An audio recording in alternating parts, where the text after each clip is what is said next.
if we can hold hands or link arms with somebody else and say, look, we're learning this. Why don't you come along and learn it with us? And I'll pick the gems I need and you pick the gems you need, and we'll support each other. Then that's awesome. Like, that is true neighborhood, true community. And I love that idea. And of course, that just means more for my son, more community, more friends, more peers, more activities. Why wouldn't I do that? Welcome to Gratitude Geek, the relationship marketing podcast, helping DIY marketers find your micro influencer magic so you attract raving fans and repeat buyers. I'm your host, Nesbitt-Rodarte, and this week I'm joined by super mom, Michelle Slaney-Trovato. Oh, thank you. So not only is Michelle my very good friend and host of the Living Your Legacy podcast, she is a special needs mom, avid shoe lover, and legacy maker. She divides her time between being a super mom and living her own legacy for and because of her children. Welcome, my friend.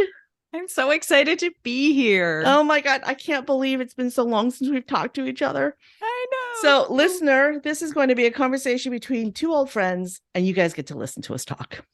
Ooh, nothing like a good eavesdrop. So, tell us your story. How did you get to where you are today? How long have you got? I will start by saying we have about an hour. I will start by saying that, how did I get here? Well, I moved across the country to go to university, met a boy, stayed, got a job, adopted 2 kids, discovered that our oldest son had some pretty significant special needs, changed jobs, started a business, spent lots of time with my son in and out of the hospital, and started a podcast. Now I'm here. How's that for the short version? I like the short version. I know the long version. You do. All right. So there's so many things that we can talk about, but I want to talk about your living your legacy, because I've known you for a very long time.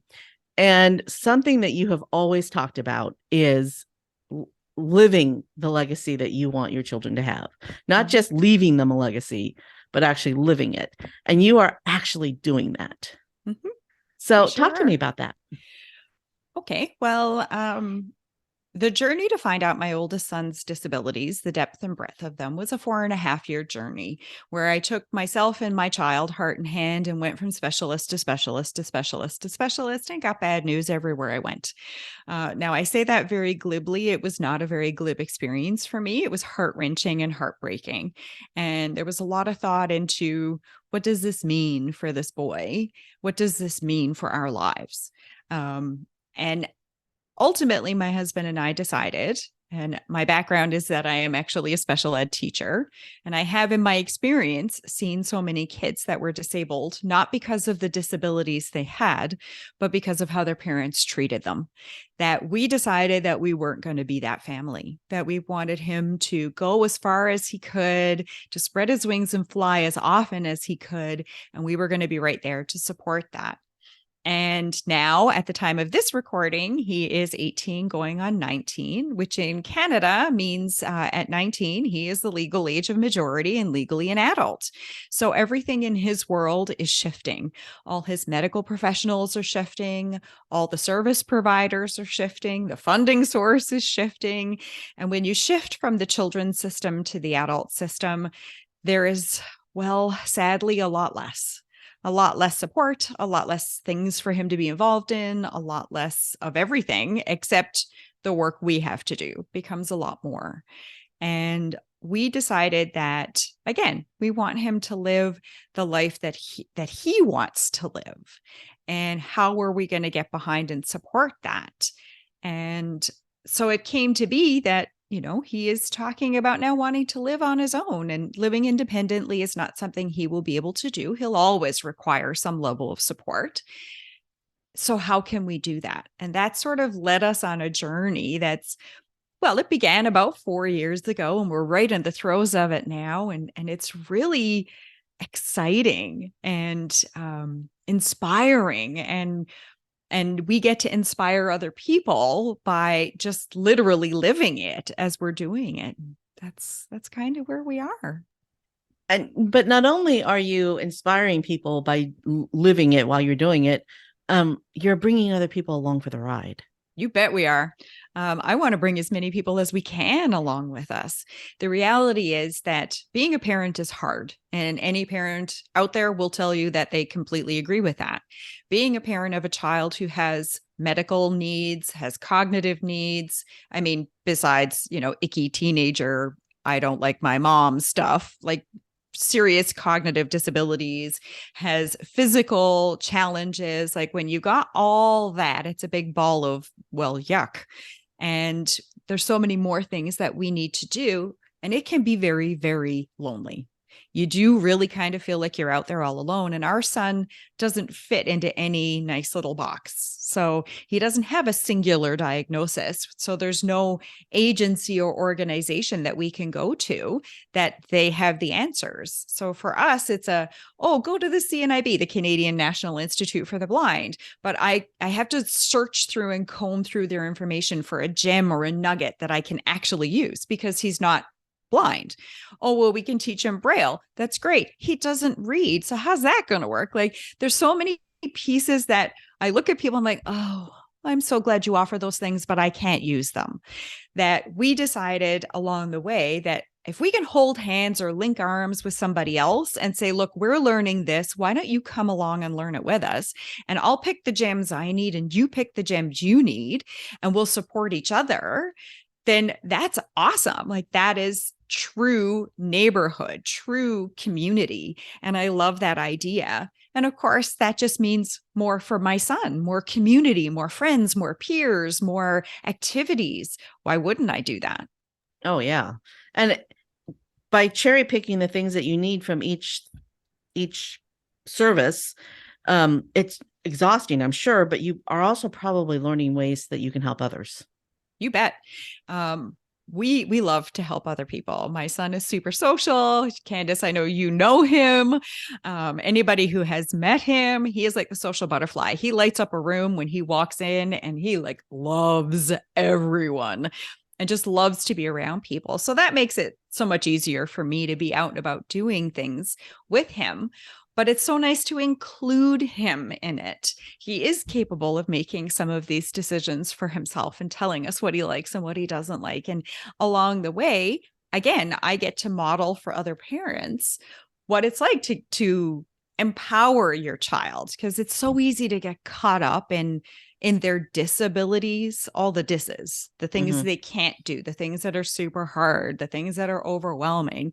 And it's really easy to get lost in that, to just become that big pile of all the disses. It is much harder to say, I really want to focus on the ability. What can he do? Where can we go? How can we make accommodations to make this work? How can I collect people and explain what's going on for him? How can I open doors for him and for other families to say, hey, come along and check this out? And that's really been exciting. And now, of course, with us looking ahead, I was telling you just before the call, we want to buy him a house. We have a plan in place. I live in a very expensive city, and it's going to take some effort. And I'm so excited to be learning and growing in a new area and real estate investing. And the people we've met have been nothing short of extraordinary. I thought they would look at us like we had 10 heads and say, like, you're crazy. Why would you do this? That's not the response I got. Yeah. All of them have been saying things like, I don't know anything about disabilities, but I'll help you find money. I don't know anything about your son in particular, but I'll help you figure out what you want to do and how to get there. Well, I wonder, and this is just me thinking from an American, I mean, you're in Canada, so the laws are different there, but I'm wondering why you can't have a nonprofit that purchases the home. We could, and we could go that route. And that way you can get investors. We could. The concern I had around that was the strings. There's a lot of strings around nonprofits, a lot of people you're beholden to, and a lot of I dotting and T crossing. And the next thought was, from a legacy perspective, who'd want to take that over after me? Who would I find that says, yes, I want to take on all that work? And then I also thought, if I'm going to do this, I would like this to be a financial legacy as well. one for my family and for other families. I would ideally love to be able to work with other families and help them do it for profit, because Mm, it's expensive to have kids, as you know, and hmm it's super expensive if your child has disabilities. hmm So asking somebody to look at a model where it's a nonprofit becomes an I can't situation for Yeah. many people. But if we can help them figure out a way to have it help their family for generations to come, then more people would say, I might be able to do that. And I think they'd put their hands up and say, I'm interested. Let's talk. That's actually a brilliant idea. It's a Mm-hmm. brilliant idea Thank you. because it basically can pay for itself, right? That's the goal. The recipient of the home, the person who you're buying the home for. I mean, I'm not sure. I mean, in the United States, that person wouldn't be able to make any money and have services. So you'd have to figure out a way to do it that didn't involve the person living in the house to be the homeowner. But there's a lot of ways around that. There totally are if you're creative, because I've been investigating that piece of it too. How to do it in a way that your child will never lose their funding or funding sources or have anything clawed back has been a piece that we've really been looking into, because that's important. I don't ever want my son to be in a situation where suddenly there's a big financial issue and he struggles to understand money at the best of times. So that would be something that'd be overwhelmingly hard for him. And if my husband and I weren't around, would fall to his brother to have to handle. And we don't want that either. So Yeah. we need to make sure that we kind of idiot proof him, because this idiot that you're talking to is the one running the show. So I want to make sure that we're all okay and all those I's are dotted and T's are crossed, and we're working with an accountant and we're looking at the tax implications. Like, we're really thinking this one through. Well, I know you well enough to know that you're no idiot. Thanks. You are no idiot. Have I ever introduced you to John and Mark, who own John's Crazy Socks? No, but they sound fun. I'd like to meet them. So John's Crazy Socks, the figure person is John, and he has he's special needs, and they hire like 80% special needs. Their company is in Massachusetts, and they sell socks, and they Oh, sell a that's lot of cool. socks, and it's they will be fabulous guests for your podcast. I would So love to talk to them. So the link to my interview with Mark and John for the listener is in the show notes, and I will connect Michelle and look for that interview on Michelle's podcast, Living Your Legacy, too, because I think the conversation that you and Mark and John have will be phenomenal. Mm-hmm. But And it's been so much fun. And just in with my own podcast, I wanted to speak to average, everyday people. I don't want the famous ones. I don't want the ones that are notorious or in the media all the time. I want the people who are like me. You could meet them at a grocery store. You might see them at the dog park or at a Special Olympics event or somewhere along those lines. And they're out there just doing their thing and raising people up around them in their communities. And then I also wanted to speak to the professionals who support them, because the reality is none of us do it alone. I don't do it alone. And so highlighting professionals who are willing to work with people who do life really differently is so important. And I love the idea of shining our light and our legacy on others to allow them to shine brighter. oh yeah, and there's no two people in the world who are like each other, and that is especially true in the special needs world. Mm-hmm. Especially true. So what else shall we talk about? What else you got going on? What else do I have going on? Well, I would like to highlight my youngest son. Can I have a youngest son brag Yeah, moment? yes, because he's my special friend. He is indeed. I'll tell a little story about you and my youngest son first. So, my youngest son is actually my shy guy, and he popped on a Zoom call that Candace and I were on, and she made a comment about ooh la la to him. And so he actually refers to her as the ooh la la lady. And she sends him cards, and he loves them. They're on my fridge. He loves all of that. It just makes his day to have that connection with her. He's like, I've never even met her in person. I'm like, yeah, but she thinks you're cool. And he just adores you, Candace. So when we started this Wait, hold journey on. for, Can I correct the story? Because you have a okay. little piece of that story wrong. Oh, He was hiding under your desk oh, that's and he true. popped his head up and he said, ooh la la. That's right. That is right. So he's the one who said the ooh la la, but I'll take ooh la la lady all day long. And that is what he calls you. So in terms of my oldest son and in terms of what's going on, of course, we I'll be really honest. I truthfully don't know what this is all going to look like at the end. I have a vision for where I think this is going to go, and I have this grand vision of, being able to go to Costco and buy some extra groceries and show up at my kid's house and have them make dinner for me one day or have movie night over there. Like I really see that so clear, him and his friends and a living caregiver and having this extraordinary experience. That's what he wants, to live with his friends. And when I moved out of my house first, I live with my friends in all the glory and awfulness that it is of living with your friends. I want him to have that, and he's capable of having it with support. And so I don't really know exactly what it's going to look like yet. However, I'm getting a clearer and clearer idea as we go. But along the way, of course, there's been so much conversation in my house about it. And my husband and I are talking about it. And I'm telling the family that I have a call with this realtor and that, tax guy. And I've got a call with this organization. And I've got a call with, I'm going to go learn from this other people about, the words that they use in the real estate world. Like, I didn't know what some of those words meant, and I needed to go learn them. Like, I don't even know. I thought real estate investing was just buy a place, rent it out. I didn't realize there were so many other avenues that you could pursue. And some of them were active and some of them were passive. I didn't even know what those words meant, like active and passive. Like, what, I'm sleeping and making money? Turns out I am. I'm a huge fan of that passive real estate investing. I'm just going to tell you that I'm a huge fan of that. And again, like, I had to put my head down and learn it. I knew that I could learn it. I've learned a lot of things in my life and I'm quite capable of learning. I knew that if I asked enough questions, I'd get the answers I was looking for. I knew that in a situation where obviously the things I'm learning, some of them I paid for. So if I'm paying for that, there is no such thing as a stupid question. You're going to answer everything I ask because I paid to be here. And that was amazing because I got all the answers that I was interested in.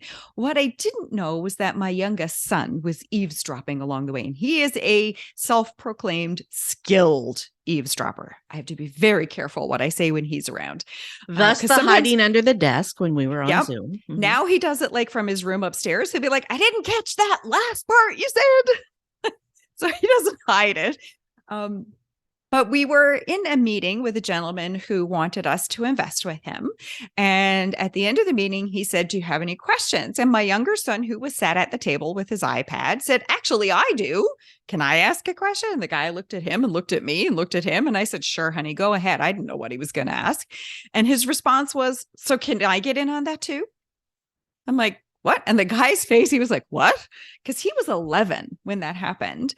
And the guy was like, well, you're not old enough to do it yourself, but you could combine your money with your parents and do it that way. And lo and behold, my son has this new passion in life. And at 11 became a real estate investor. He has had money in 2 deals that have been very successful. He's got money in 2 passive deals right now. And he helped to put together the down payment for the rental property we bought and currently is collecting rent at 13. So while we really were focused on how this legacy could impact my oldest son, I didn't even think about how this was going to impact my youngest son and what a profound influence it's been because, he's decided that he wants to be the richest person he knows at the age of 20. I'm pretty sure he already is because I don't know too many 13-year-olds that have money invested in things or collect rent. But he's decided like that's what he wants to do. And now he's figuring out a way to take some money that he wants to use for a down payment on a new car and invest it and use what they call OPM, other people's money, to grow it and pay for his car. So that's his next big purchase that he wants to make. And then he wants to buy himself a house. And it's just really been extraordinary. Once we opened up to the possibility of doing things creatively and different instead of being scared and giving up. Now, let's be clear, I was scared. It's a scary world out there. Of course you are, because we have been trained to be scared of stuff like that. But your youngest is not scared because he doesn't know any better. Nope. And we, of course, are cautiously optimistic. We take our time, we do our research, we think things through, we ask a lot of questions, and we're teaching him how to do that too, how to make educated decisions and take educated risks and understanding risks and risk tolerance and all these words that I, again, didn't even know what they were. And looking at now our legacy isn't just about my oldest, it's about both our children and generational wealth. And I hadn't even considered that at the beginning. So when I say I'm not exactly sure what it's going to look like when it's done, that's true because we're not done yet. But we're in it to win it and we're in it together. And I can't wait to go house shopping with my oldest and have him deciding where he wants to live. And have him deciding which of his friends gets to live with him, and have him be a part of choosing the caregiver that's going to live with them and be a part of their lives. Like that is so exciting and empowering. And that's why I'm here doing what I'm doing now. And then you teach another parent whose kid is a couple years younger than yours how to do the exact same thing. Mm-hmm. Because we are talking about it with our community now, just about what we're doing and how we're doing it. And there's a lot of curiosity and interest just because it's so out of the box. It's definitely not the box we thought we were going to be in. But I'm really glad that we took the lid off and thought, let's have a peek at what's on the other side. Yeah, I love that. And what I love about this story is that you are teaching your youngest how to be a business owner. He's real to invest, and he just learned through osmosis. And that's the thing. A lot of folks don't give their kids a lot of credit. And there are a lot of parents who would have said, no, you can't do that. That's for grownups only. And you empowered him to make these deals. And I have absolutely no doubt that he'll be able to buy his own house at 18. Yeah, he's pretty excited to have his name on one. I don't think he gets, though, that means he has to pay the property taxes and the bills and all that part yet. We'll work on that. We're not there he'll yet. learn it. He already knows enough that he'll figure all that stuff out. Yep.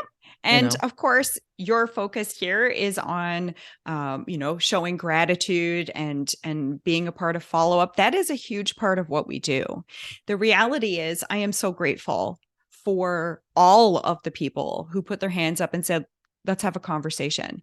I don't know your life. I don't know your son. I don't know this world of being a special needs parent. I don't know what needs he has that need to be accommodated, but I'm here and I want to support you and I want to see you guys fly. And I want to say, I want to have a hand in this. I want my name attached to the success that this is going to have.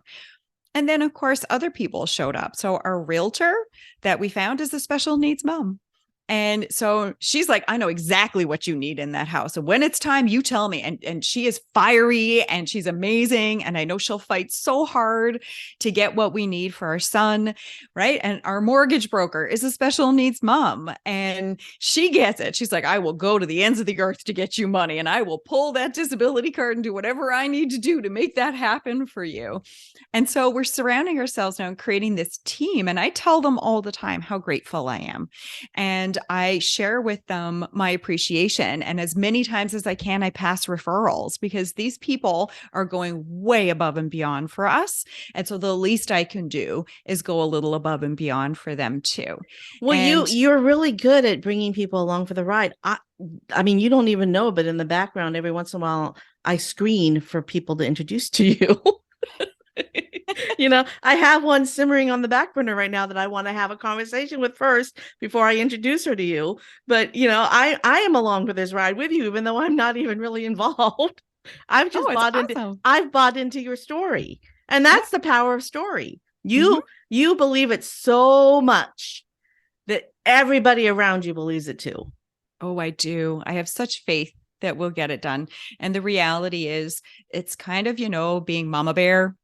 although not in a bad way. This mama bear's been let out, and I am all about being protective of my young ones. Although my oldest isn't that young. He's still my baby, though. They're always your baby. But it's now about how can I create protective circles around him and a protective community, and how can I create safety? And I have a bigger plan. Like, trust me, when we pick a house and he decides to move in, I'll be sending cards and gifts to all the neighbors, and I will be connecting him to them, and I will be sharing information like, this is who he is. This is, sorry, he has 2 volumes, loud and asleep. My apologies that sometimes that's going to happen. If you have to knock on the door, these are the people who are going to answer it. And here's how you can best communicate with them, because forging those relationships and sharing all that information just takes away the icky and the fear. So, you're probably going to have a picture of the 3 roommates on the front of that card with this is what their names are. I can actually picture that. What a brilliant idea. And just sharing that. So now the neighbors don't have to be nervous or afraid. We will be inviting them over. We'll probably do some baking together and bring it door to door and be like knocking on the door. Hi, we live next door. This is who we are. Because forging those relationships and sharing that gratitude and appreciation really does go so far. So for all your listeners, if you're not listening to the stuff Candace is putting out there, you need to, because she's a wealth of information. And what she says is real and it works, not in a disingenuous way. So if you're only given to get something, that doesn't work. People see through that. We all have BS meters. Am I allowed to say that? Yes. I did. So it's on there. This is a PG-13 show. Okay. Although I've had rated R guests, so it's okay. Oh, I'm not one of them. No. So you're the mom of 2 boys. Of course you're not. Correct. We all have these BS meters. We know fake a mile away. We also can tell when somebody is giving something to get something. It has that weird, icky kind of feel to it. I don't want to be that parent, and I don't want to teach my children to be that. So when I'm saying that I'm going to do this is about easing things. People seeing a bunch of people with special needs moving in next door can leave people feeling very uneasy. Are we all going to be okay? Are they going to be okay? How do we communicate if there's a problem or a challenge? How do I say, you're hi, welcome to the neighborhood? How do I do all that? And that icky feeling can cause people to pull away. But if we can bridge that by, I'll know their address. So that's pretty easy. Postal code finder. You can look up the postal code and the zip code. And the phone number to reach their mom in case something ever happens, because you're going to do that. I keep thinking about how, because this idea, you know how my brain works. I do. So now my brain is like thinking, okay, who else can do this idea? Well, solar panel installation. Hi, neighbors. We'll be installing solar panels at such and such's house. And we just want to let you know that it's going to take about 3 days. We'll be there from such and such day to such and such day. And we will do our best to make sure there aren't any nails or debris on the ground at the end of the day. Oh my gosh, that would be amazing if people did that. I would love that. Plus, you just don't know where the business might come. Yeah. Somebody might say, oh, if you're there, could you come next door and talk to us too?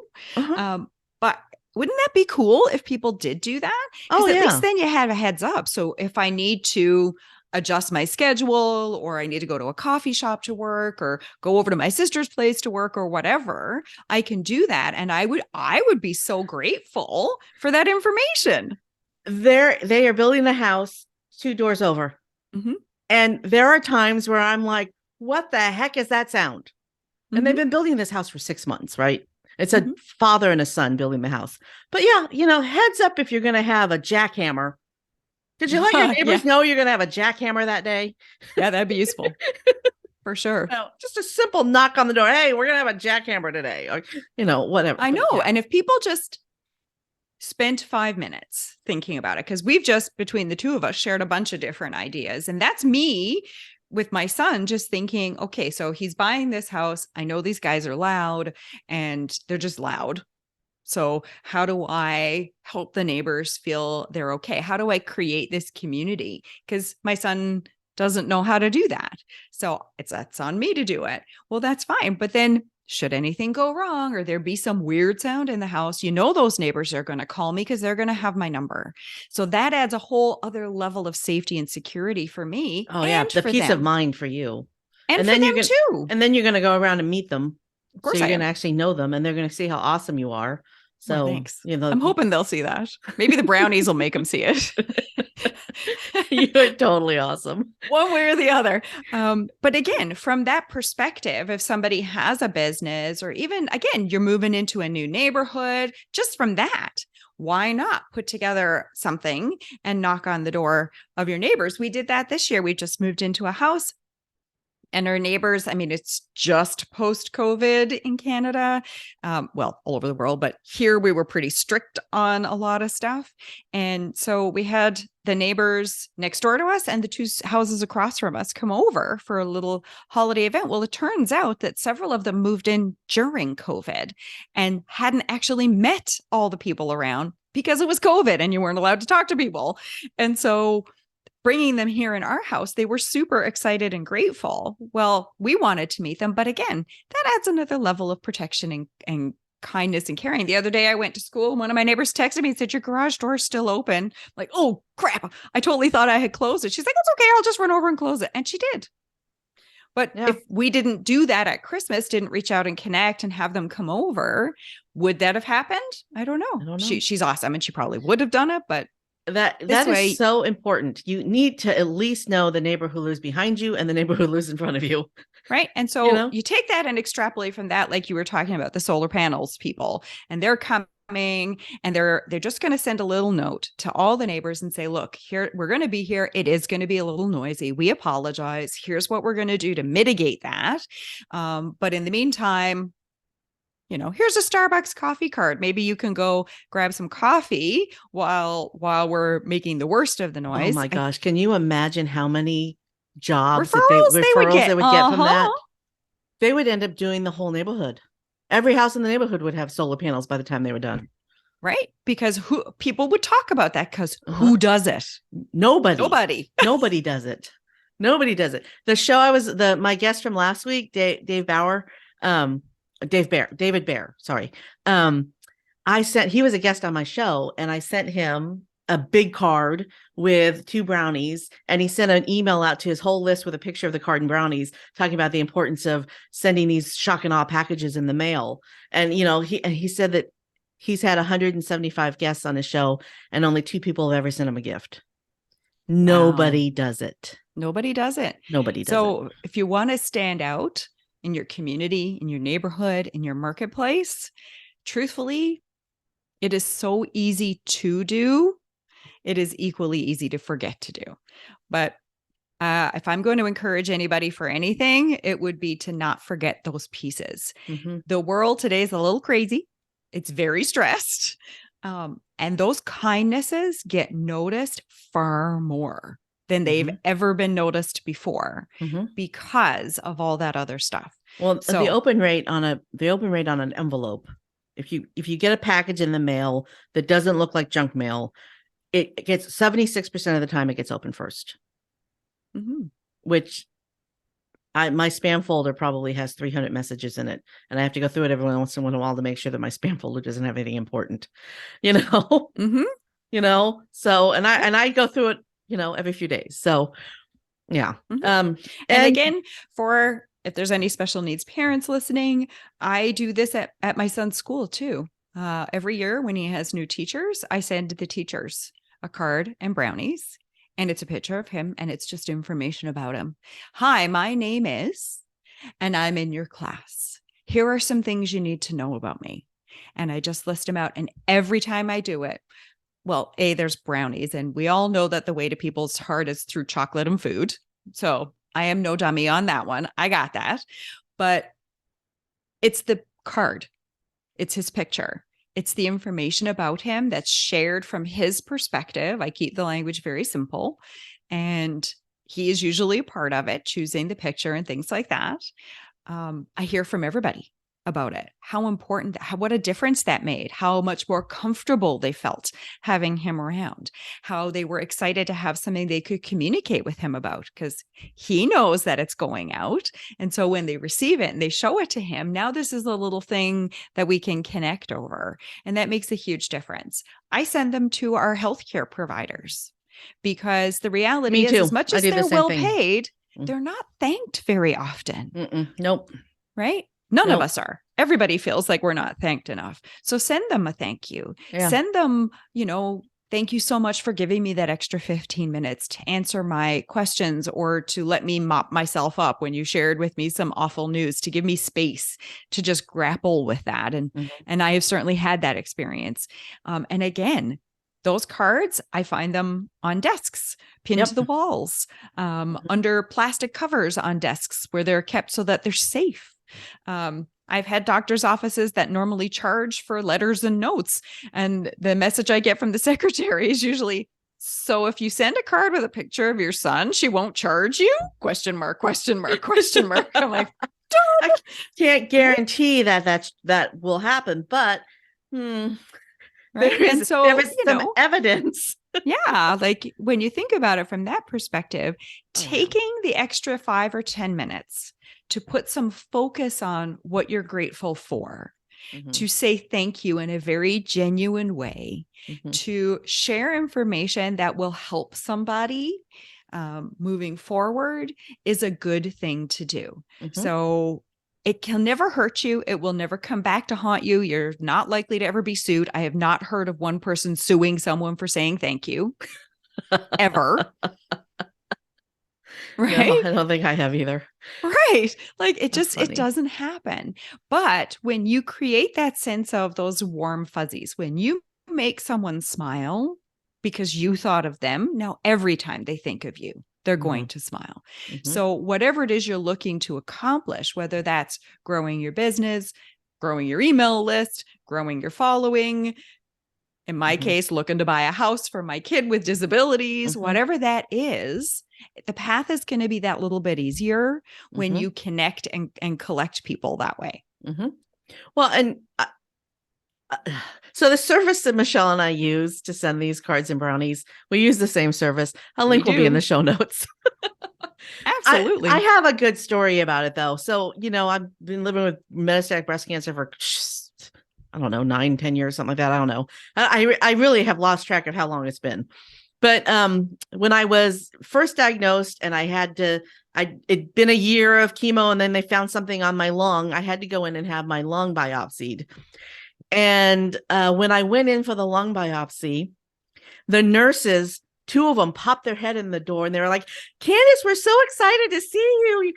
And I was trying to figure out why they were so excited to see me. And it's because the last time I had gone in for a surgery with this particular doctor and those nurses, I had sent them all brownies.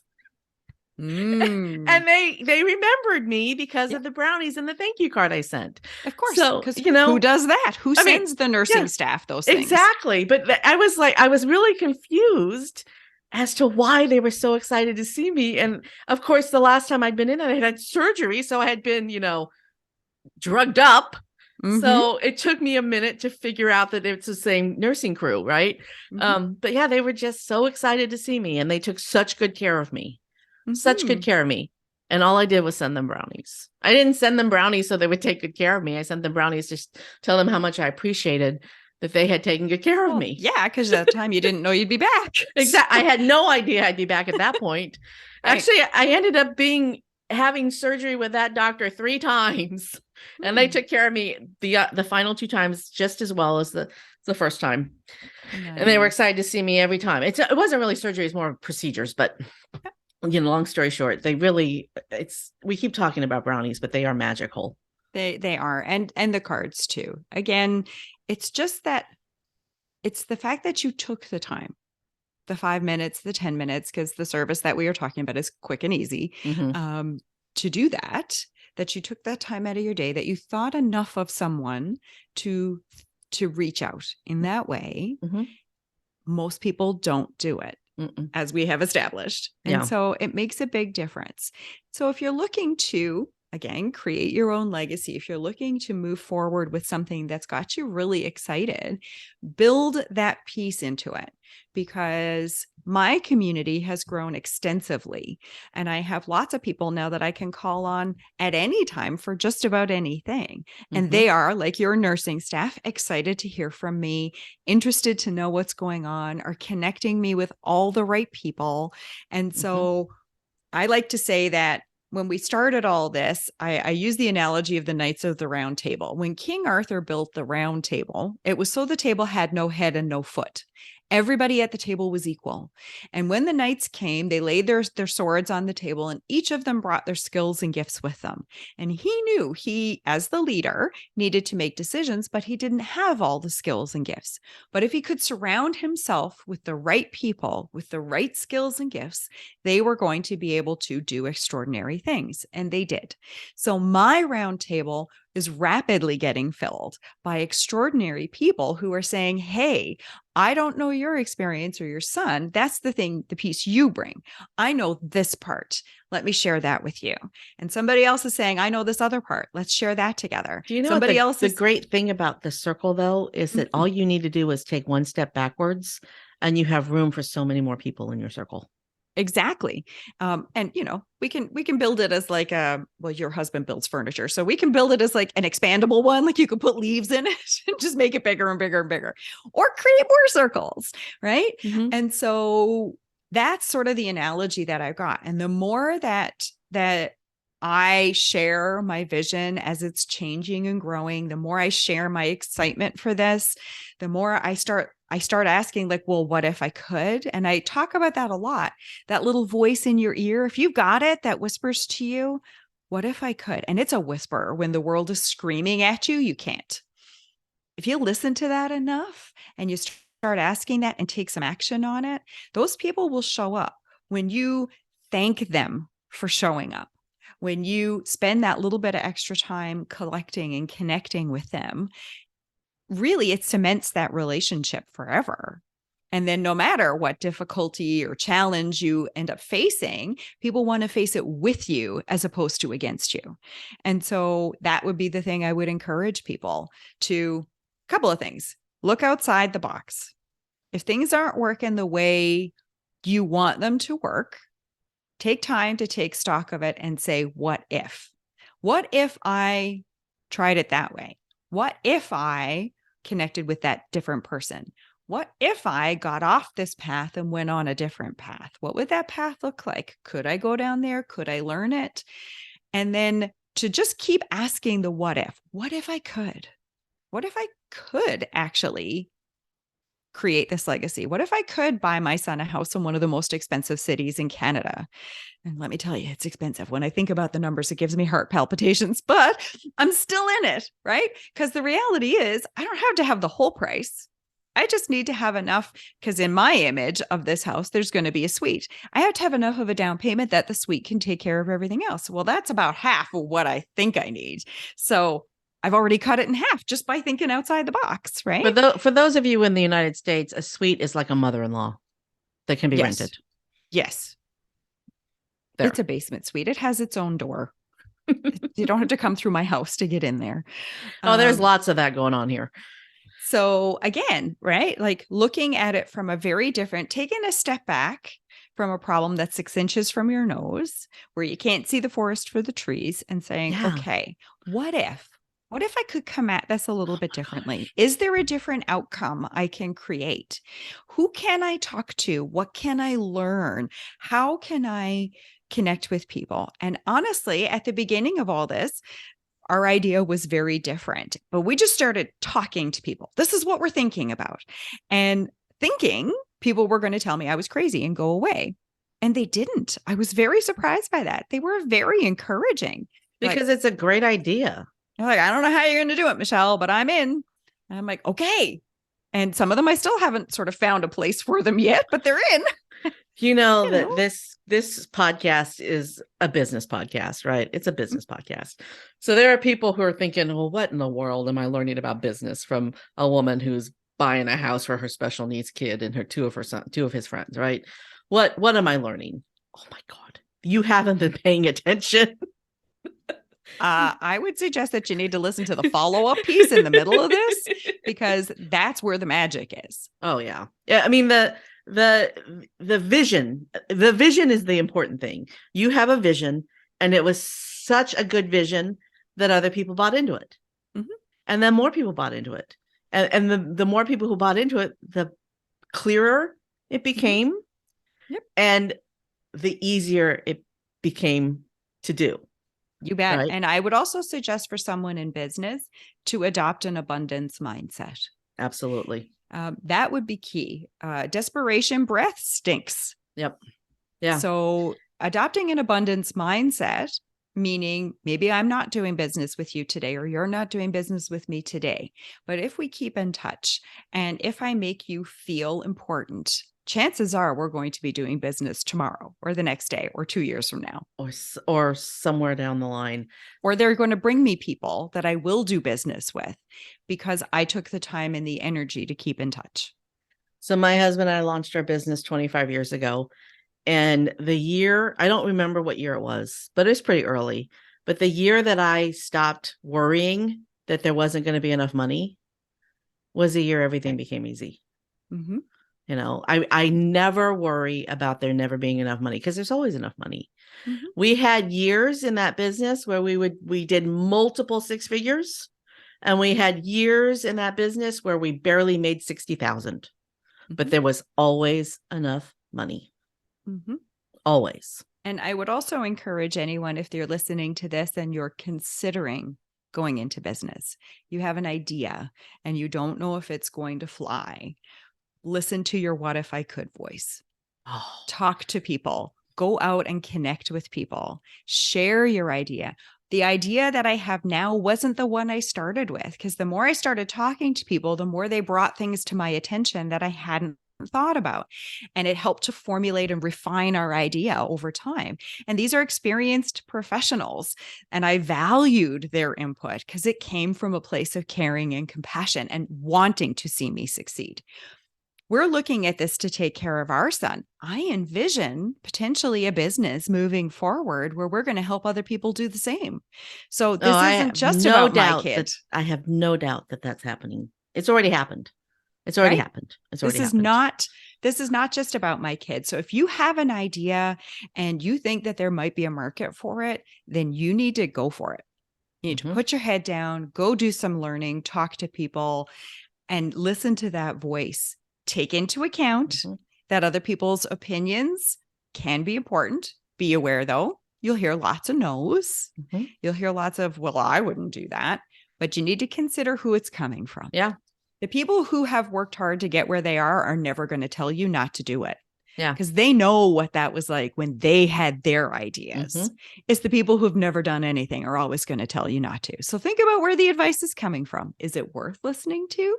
Or is it advice you need to just go, thank you for sharing, and put it on a shelf? Right. So I think from a business perspective, there's lots for people to learn from my little me as a special needs mom, building a house for my kid. Yep. Well, and you also have a podcast. I do.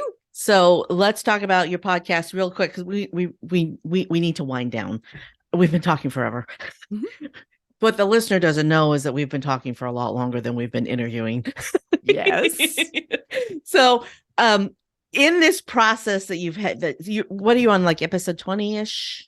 Yeah, coming up on 30, I think. 30. Oh, awesome. Wow. That's 6 months.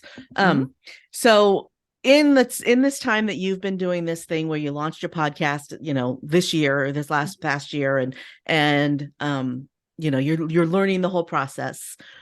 What's the number one lesson that you can take away from it, that you would share with others about launching something that you had no idea what you were getting into?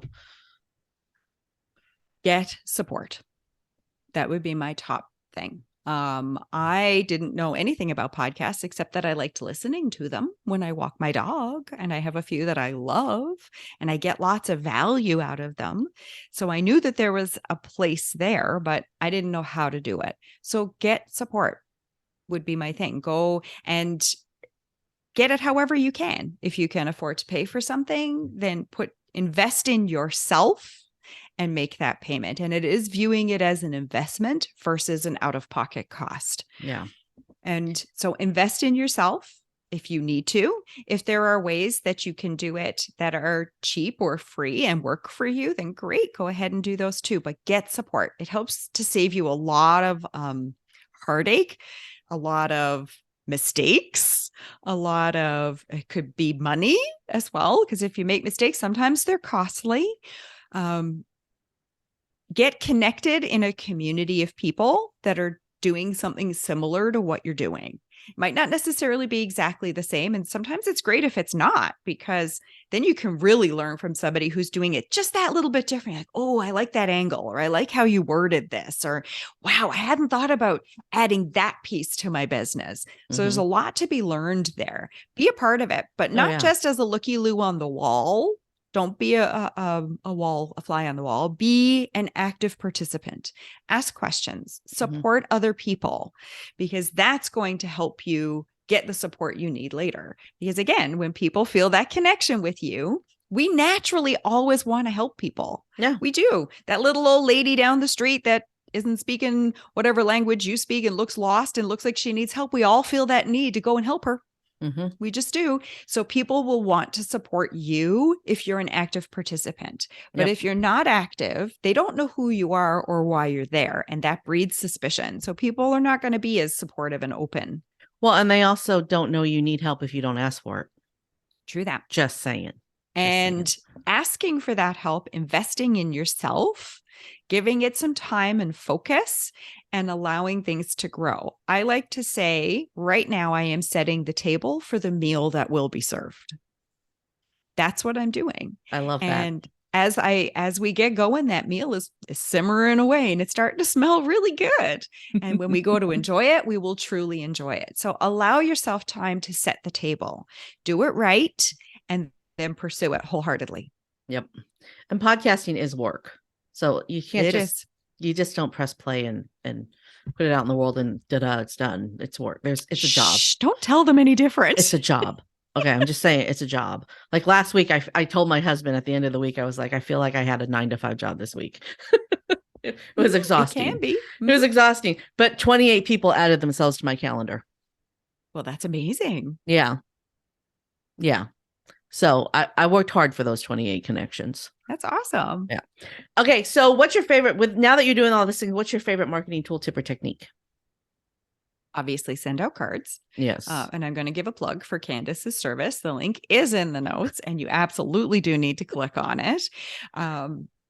It's my favorite because it's easy and it's convenient. It has reminders. I can automate things. I'm busy and I would forget things. People tell me all the time, you never forget a birthday.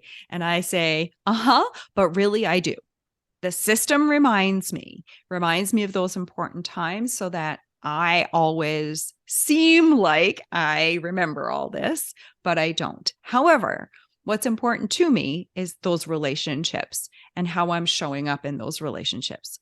So I would suggest that. The other piece is look to connect with people as often as you can in real, authentic ways. The world is done with superficial and perfect.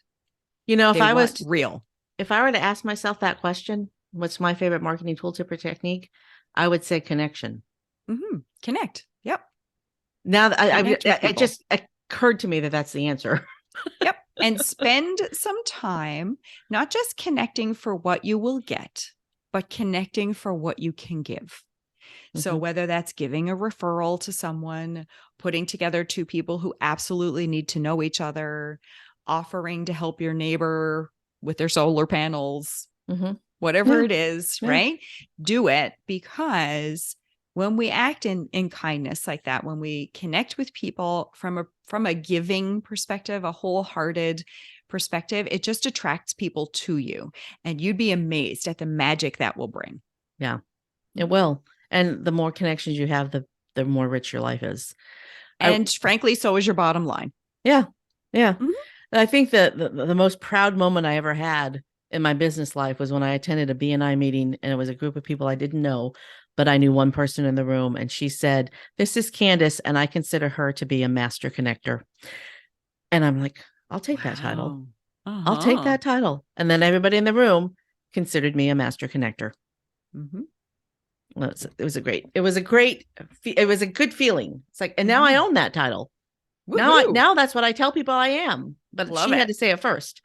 All right. So we need to wrap up. I can't believe we're at the end of our interview. Oh my God. I've missed you so much. I've missed you too. This is your moment of gratitude. For whom or what are you most grateful? Okay. I'm going to get sappy for a minute. And I might even get emotional. I can feel it already coming on. I am grateful for my oldest son and all the challenges that he has put in front of me. It has made me a better human being, far more patient than I've ever been. Oh my gosh, in my 20s, I was not this patient. It has made me a skilled connector. It has made me look at the world differently through a different lens that I would never have otherwise had to. So I am grateful for him. I'm also grateful for my youngest son, who shows me that anything truly is possible when you believe and strive to achieve. Thanks for tuning in to Gratitude Geek, where we help DIY marketers attract raving fans and repeat buyers. Don't forget to check out the show notes at gratitudegeek.com for links to all the groovy resources mentioned in this episode. If you enjoyed it, please leave a review on your favorite podcast platform. Our theme music is by Rev Brock and Soul Lily. I'm Candace Rodarte, reminding you that gratitude is like manure. It's just a pile of poo until you spread it around. Stay groovy, my friend. Stay groovy, my friends.